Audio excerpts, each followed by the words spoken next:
Sveiki visi, čia Antanas. Hello everyone, Antanas is here, and today we'll take a look at Lithuanian present tense verbs and their conjugations. Without further ado, let's get right into it.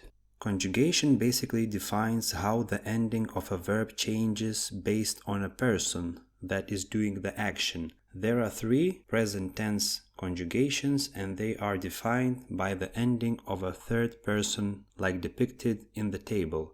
A conjugation has ending a in third person. Jis dirba, jis gyvena. I conjugation's ending is respectively I. Jis turi, jis nori. O conjugation has ending o. Jis daro, jis mato. Each conjugation has a unique pattern when we use verbs in different persons. Let's look at singular forms. Verbs that belong to the same conjugation have the same endings in all their forms. For example, verbs dirbti and gyventi belong to a conjugation and they are conjugated identically.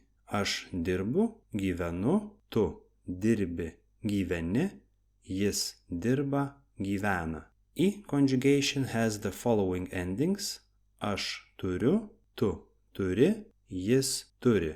And O conjugation is a bit different and is conjugated this way: aš darau, tu darai, jis daro. So whenever you are learning a verb, you have to learn third person present tense form right away. Doing this will help you know how the verb is conjugated in other persons. Aš, tu, mes, jūs. Plural forms are very straightforward. You just have to add ending me for we and te for you forms. Mes dirbame, jūs dirbate, mes turime, jūs turite, mes darome, jūs darote. That's another reason why you have to learn third person form. It gives you plural forms automatically. Third person plural, jie, jos, is the same as singular, so you don't need to learn them.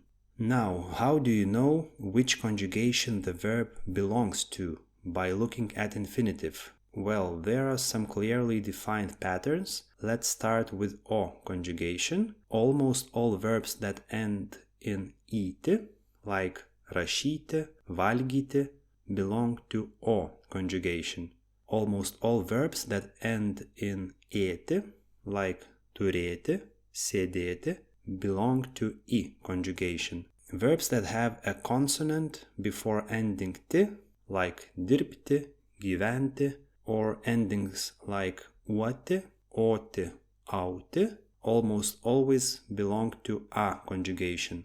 As you can see from examples, forms sportuoja, galvoja, keliauja have additional letter J in the ending. It's just to make a pronunciation easier and more fluid. By the way, A conjugation has the biggest amount of verbs. As you can see, I use the word almost quite frequently because there are always some exceptions. But don't get discouraged and use this table whenever you need to check the ending of a verb. Now let's look at not so sexy part of verb conjugations. There are a lot of irregular verbs that have different third person forms than you might expect looking at infinitive, which means that you basically have to learn infinitive and third person form by heart. You just have to memorize it and there's nothing you can do about it. But the good news is that the majority of such verbs belong to A conjugation, so let's have a look at a couple of examples. Padėti looks like it belongs to I conjugation because it resembles words like turėti,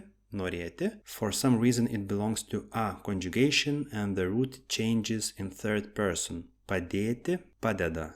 Rasti becomes randa, and so on. So take-home message is to learn infinitive with third person together. It will save you a lot of time and nerves in the long run. In Google Sheet I put together a list of frequently used verbs grouped by their present tense conjugations. I will leave a link in the description box down below, so make sure to check it out and use it in your studies. Now, since you've made it so far in this video, I invite you to join my Contribee page, where I post weekly tasks consisting of recording and its transcript, flashcards and interactive tasks to practice comprehension, vocabulary and grammar. I created a video about my Contribee page. You can click on the video on the right and check it in more detail. Thanks for watching this lesson and see you soon. Iki!